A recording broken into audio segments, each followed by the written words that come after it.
So again, this is a really fascinating item. First World War, dated 1918 through to early 1919. Okay. And this was a lady, an English lady, who went out to France with the British Committee of the French Red Cross, and she worked in one of the canteens out there near to Reims, not too far from the front lines. And this is a scrapbook that she put together of all her journey out there, the people she met, and obviously when peace was signed, her journey home again afterwards. And was she a nurse?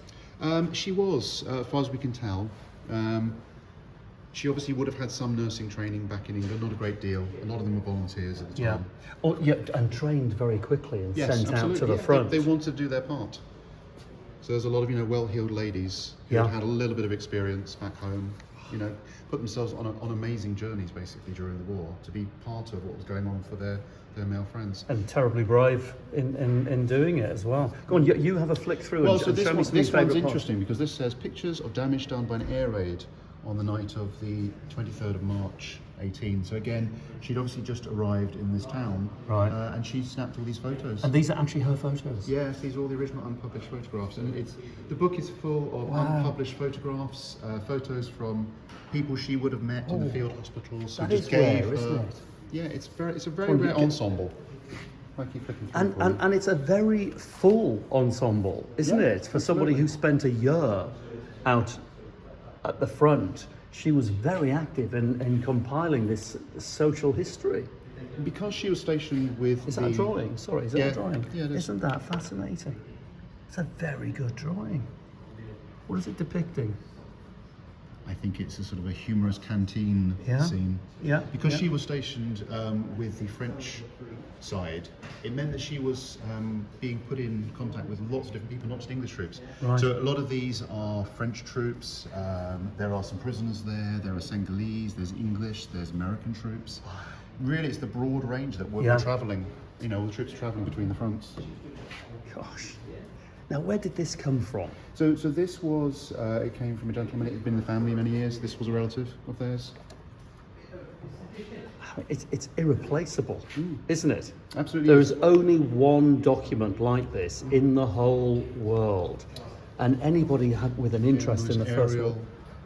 And now that's a rare shot. I mean, the RAF. I mean, it wasn't called. It was the Royal. What was it in the First War? It was the Royal Flying Corps. Royal Flying Corps. And then in 1918, it changed to the RAF. Did it? Okay, so very early imagery from the very early days of the RAF. And also for somebody who's a nurse to get hold of that, most of these images, of course, were censored.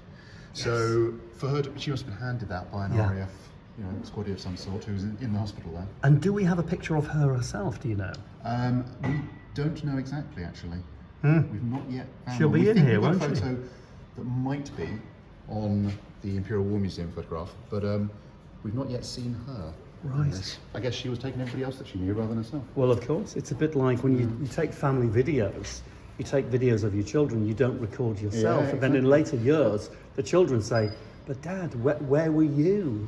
Well, and this was not put together for a diary for, her great exploits. This was memories for her. That's why it's a scrapbook. That's what makes it so much more personable. Yeah. I mean, it really is travelling back in time, and that's the wonderful thing about anything to do with art and antiques. Yeah. And here's a great one, David. So she obviously was given this on the 11th, basically to tell her at 11 o'clock, peace will be signed. Oh. What a note to receive at that time. Well, you can see why she's covered it in the flags. How exciting would that have been? Wow. Ed, that is absolutely incredible. Right.